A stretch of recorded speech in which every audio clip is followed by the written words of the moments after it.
As soon as I started pulling him out of the van, I realized that he smelled like feces. I was about 26 when this happened. I did not know at the time that that probably meant he had already passed, but we take him out, we lay him on the ground, and I start to perform CPR on him. The woman who broke the back of the window ended up trying to give him mouth to mouth, but he had vomited. She started gagging and puking. In the meantime, I was still doing chest compressions, but I was still hopeful. I was still wanting to save this man.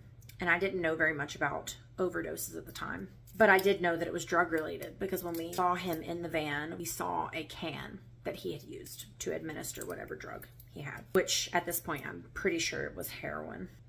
And I had been trained on chest compressions. I was doing the chest compressions. I ended up breaking his ribs and I felt the ribs break. It was a very traumatic experience for me. I was doing CPR for probably 7 minutes or something like that, while my husband was still over with the little boys, trying to keep them away from the scene. Me and one of the other women switch off. About 3 minutes after she begins doing CPR, the ambulance show up. At this point, I walk away. It was a lot to digest. It was a lot to experience. I had never broken someone's bones before, so I was like in distress, if you will.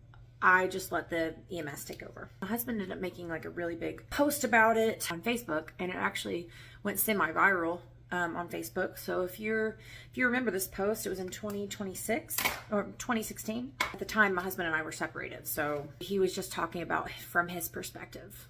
So I've never told anybody this story except people I'm close to.